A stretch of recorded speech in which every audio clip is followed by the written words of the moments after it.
છે. કેટલું હેલ્ધી છે આ?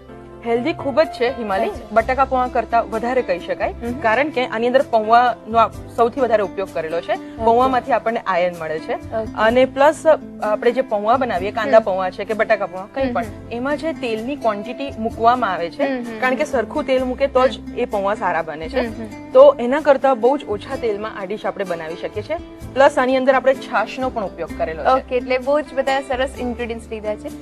જેમ મેં તમને કીધું કે ટિફિન હેલ્ધી તો હોવું જોઈએ, પણ ઇટ ગોઝ વિધાઉટ સેઇંગ કે જ્યારે ટિફિનની વાત આવે તો 3-4 કલાક પછી કેવું રહેવું જોઈએ એ પણ એમાં આવી જ જાય છે કે તો એ 3-4 કલાક પછી સારું રહેશે. હા, આનો પ્લસ પોઈન્ટ એ છે કે આ જે છે તે ઠંડુ પડે પછી પણ એટલું જ ટેસ્ટી લાગે છે. ઓકે, તમે બહુ જ બધું કહી દીધું છે.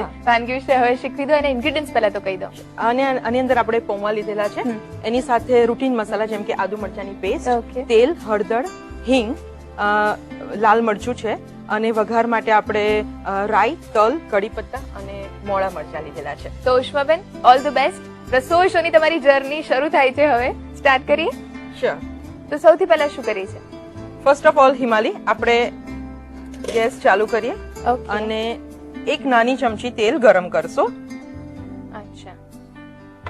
અને આને માટે આપણે પૌવા લીધેલા છે 3.5 કપ. તો 3.5 કપ પૌવાને આપણે પલાળેલા છે.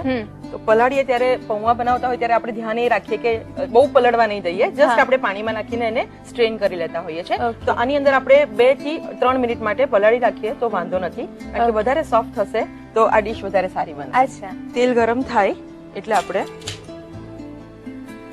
સૌથી પહેલા આપણે હિંગ નાખશું, થોડી, લગભગ 1/4 ટીસ્પૂન, અને ½ ટીસ્પૂન આપણે હળદર નાખશું.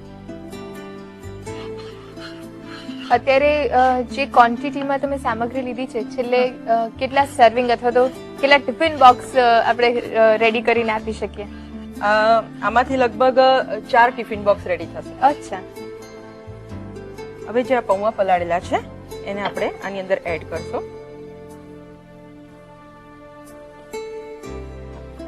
3.5 કપ પૌવા છે એને પલાળેલા છે. પલાળવાથી આની ક્વોન્ટિટી વધી જાય છે, ફૂલી ગયા છે. અચ્છા, હવે આની અંદર આપણે જે છાશ છે, આ છાશ બનાવેલી છે દહીંમાંથી. થોડું ખાટું હોય તો પણ ચાલે, જરૂરી નથી કે એકદમ મોળું જોઈએ. અને થોડી જાડી છાશ રાખેલી છે. અને આ 3.5 કપ પૌવાની સામે આપણે લગભગ 2.5 કપ છાશ લીધેલી છે. ઓકે, એનું ફિક્સ મેઝરમેન્ટ છે? હા, ફિક્સ છે, પણ બહુ પરફેક્શન નહીં રાખો તો ચાલશે. ઓકે. થોડી થોડી કરીને આપણે એડ કરશું. અચ્છા, એટલે સરસ મોઇસ્ચર આવી જશે અને ન્યુટ્રિશિયસ પણ વધારે થઈ જશે હિમાલી, કારણ કે પૌવામાંથી જેમ મેં કીધું એમ આયર્ન મળે છે. તો આયર્ન જ્યારે આપણે લેતા હોય, આયર્ન રીચ કોઈ પણ ડીશ લેતા હોય તો એની સામે જ્યારે વિટામિન સી અને પ્રોટીન જો લેવામાં આવે તો આયર્નનું એબ્ઝોર્પ્શન વધી જાય છે બોડીમાં. એટલે આપણે જે છાશ લીધી છે એમાંથી પ્રોટીન મળી જશે. પ્લસ આની અંદર આપણે લગભગ 2 લીંબુનો રસ નાખવાના છે. 2 લીંબુ આખા, એનો રસ જેટલો નીકળે એટલો આ ડીશમાં નાખવાનો છે. તો વિટામિન સી પણ થઈ ગયું. એટલે જયારે આપણે બ્રેકફાસ્ટમાં લેતા હોય આ ડીશ, અથવા પૌવા પણ ખાતા હોય સમજો, તો એની સાથે ચા લેવાની જગ્યાએ જો લીંબુ પાણી લેવામાં આવે તો બોડી માટે વધારે સારું છે. ઓકે. પૌવા છે એટલે એના ગુણ પ્રમાણે છાશ બધી જ એબ્સોર્બ થઈ જશે. હા. અને આ પૌવા લગભગ 10 મિનિટમાં એકદમ લચકા પડતું મિશ્રણ રેડી થશે. અને જયારે આ થતું હોય એ દરમિયાન જ આપણે એની અંદર મસાલા કરી દઈશું. ઓકે. Salt to taste. અચ્છા હિમાલી, બીજું એક વસ્તુનું ધ્યાન આમાં એ રાખવાનું છે કે થોડા મસાલા જે છે તે ચડિયાતા કરવાના છે. ઓકે. તો જ આપણી આ ડીશ ટેસ્ટી બનશે. અચ્છા.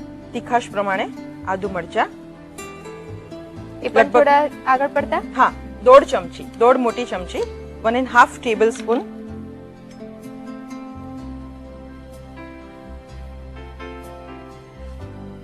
આપણે મીઠું અને આદુ મરચા નાખી દીધા છે. હવે આની અંદર આપણે ખાંડ નાખશું. 3 થી 4 મોટી ચમચી ખાંડ નાખવાની છે.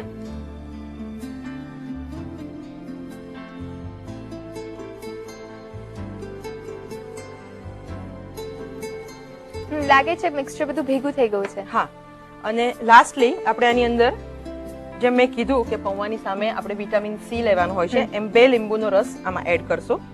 ઓકે. બહુ ખાટું નહીં થઈ જાય? ના, નહીં થશે, કારણ કે આપણે ખાંડ અને લીંબુનું પ્રપોર્શન પરફેક્ટ રીતે જાળવેલું છે. ઓકે.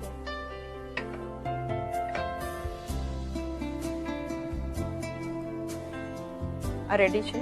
ગેસ ઓફ કરી દો. હા, હવે ગ્રીસ કરેલી ટ્રેમાં આપણે આને સેટ કરશું. ઓકે.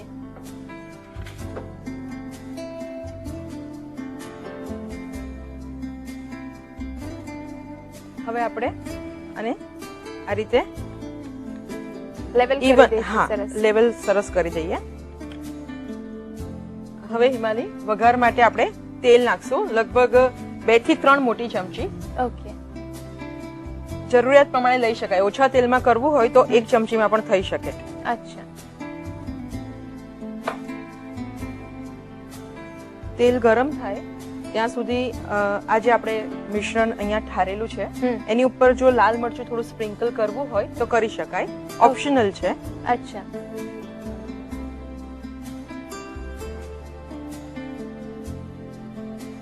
હવે હિમાલી તેલ ગરમ થઈ ગયું છે, એની અંદર આપણે 2 નાની ચમચી રાઈ નાખશું. રાઈ ફૂટે પછી આપણે હિંગ એડ કરશું. અચ્છા. હાફ ટીસ્પૂન હિંગ. ત્યારબાદ તલ નાખવાના છે. તલ ના ગમતા હોય તો એને અવોઇડ કરી શકાય. ઓકે. કેટલા લઈએ છે? 2 થી 2.5 ચમચી જેટલા તલ. ત્યારબાદ મીઠા લીમડાના પાન. છેલ્લે એની અંદર મોળા મરચા જે હોય છે એ કાપેલા એ આપણે આની અંદર એડ કરશું. ઓકે. લીલા મરચા અને મીઠા લીમડાના પાન કેટલા કેટલા લઈએ છે? મીઠા લીમડાના પાન 10 થી 15 લઈ શકાય અને લીલા મરચા જે છે તે 1 કે 2 લેવાના છે. ઓકે. તૈયાર છે. હવે આપણે અચ્છા પાથરી દઈએ છે. હા,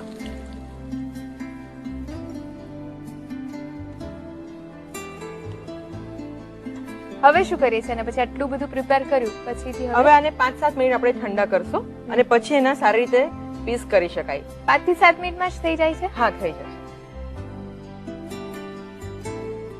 હવે હિમાલી આ ઠંડુ થઈ ગયું છે અને આપણે પીસીસ કરી લઈએ.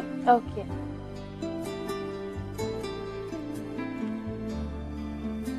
આપણે એને કાઢી લઈએ. ઓકે, સરસ થઈ ગયું છે પીસ. હા,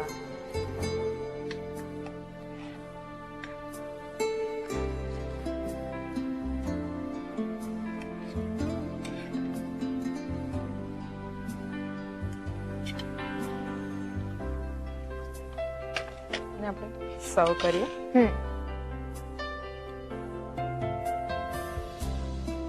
હવે હિમાલી આને આમ તો આ રીતે પણ ખાઈ શકાય, પણ આનો જરા ટેસ્ટ આપણે વધારવા માટે આની સાથે આપણે કોથમીર લઈએ છે અને સેવ છે અને કાંદા છે. ઓકે. હવે ટિફિન બોક્સમાં જો આપણે આપતા હોય તો આપણે કોથમીર નાખીને આપી શકીએ અને સેવ અને કાંદા આપણે જુદા સેપરેટ પેક કરીને આપી શકીએ, એટલે જ્યારે ખાય ત્યારે એનું ટોપિંગ કરી શકે. અચ્છા.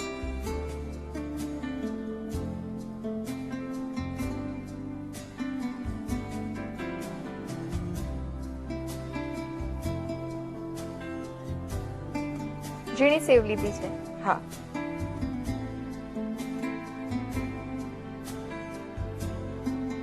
તો તૈયાર છે હિમાલી પૌવાના ખમણ, જે ટિફિન બોક્સ માટે એકદમ પરફેક્ટ છે, હેલ્ધી છે અને બહુ જ ક્વિક છે.